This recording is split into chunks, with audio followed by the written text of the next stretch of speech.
Alright, so I did have a request to show how to fold. You do have 6 vocabulary words today, so the folds will always usually be the same. Holes on the left side, you want to go ahead and fold half down, fold half again, and then the hard part is bringing it into thirds. Make sure you fold and crease it. So when you open it, you should have the 3 sides, right? So 3, and then you should have 4 going down.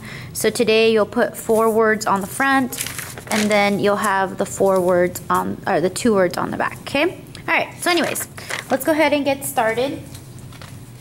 Pretty important words today and lots of stuff to talk about. So today we're going to be talking about the first one. So let's take a look here. Let's get in a little bit closer here. Alright, so we're going to be talking about an angle and how is an angle composed. So an angle consists of 2 different rays that have the same initial point. The rays are the sides of the angle. The initial point is the vertex of the angle. So an angle is made up of 2 rays and an initial point. So let's take a look over here. So I have a picture of an angle.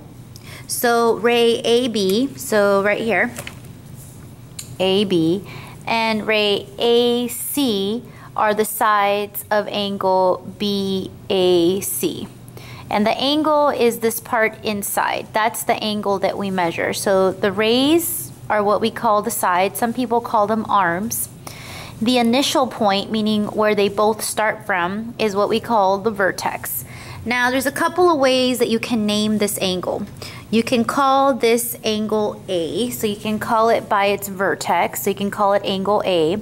You can call it angle BAC with the letter of the vertex being in the middle, or you can call this angle CAB. Again, notice that A is in between C and B because that's the vertex. So you can call this 3 different names, okay? And how we would say this is we would say the sides of this angle are ray AB, right? So this angle has a side that's ray AB and ray AC with the vertex at point A.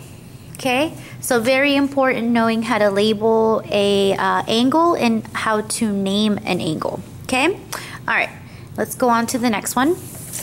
So the next one is what we call the angle addition postulate. So you might say, well, hey, we've kind of talked about something similar. We did. We talked about the segment addition postulate. So now this is the angle addition postulate that we're going to talk about. And basically it says if ray SP is in the interior, so on the inside, we can think about the inside, and this is the symbol for angle of angle RST, then we're going to use M to stand for measure. So we say the measure of angle RSP plus the measure of angle PST equals the measure of angle RST. So remember, this is a symbol that we're going to use in class for angle, and we use this little m right here as a symbol for the measure. So like when we measure the angles, which we'll do, we'll practice that. So let's take a look at what that looks like. So again, this is again talking about the whole is equal to its parts. So the whole here would be angle RST. That's the big angle. And then inside this big angle RST, you have 2 smaller angles, angle RSP and angle PST. So what this postulate is saying, if I add the angle measure of this orange part, which is angle RSP, and I add the measure of this green part of the angle PST, so if I add these 2 parts together, then it will give me the measure of the larger angle, which is angle RST. And don't worry, we'll practice that in class and how to use it, okay? All right, so we have 4 more words to go over. So the first one we're going to talk about is a right angle. So a right angle measures 90 degrees exactly. So this is a picture of a right angle. It looks like an L. Okay, and then also how you know it's a right angle. Sometimes they'll just draw this little box in the corner, and that means that it's a right angle. So a right angle measures exactly 90 degrees, and both of the rays are what we would say they are perpendicular to each other, and it looks like an L. Okay, so like if you're sitting in your chair and you weren't like hunched over, you'd be sitting straight up, you'd be making like a right angle. Okay, now the next one that we're going to talk about is an acute angle. So I think of the word acute like it's cute, it's little. So an acute angle measures between 0 and 90 degrees. So it is smaller. So I think about maybe a student that has fallen asleep in class. So this would be like a student that's in class, you know, this is like their body, that's their head, these are their legs, you know, and they're sitting in a chair, they're straight up.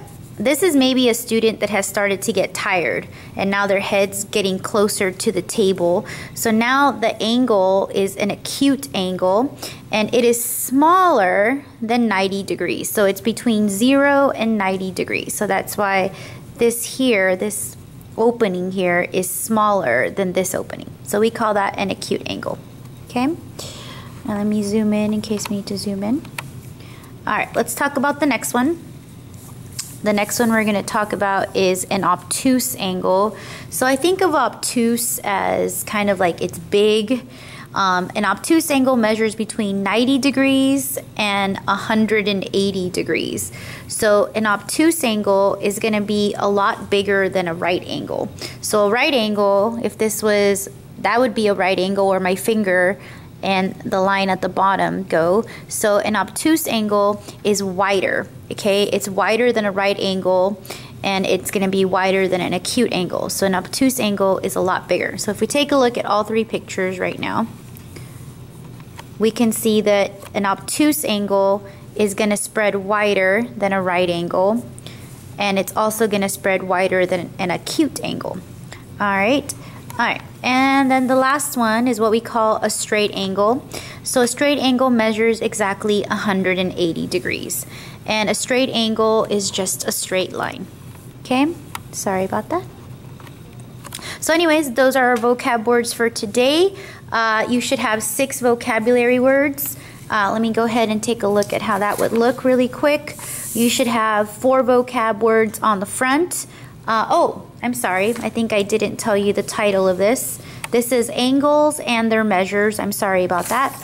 And then on the back, you'll put the other 2 vocab words. All right, talk to you in class tomorrow. Goodbye.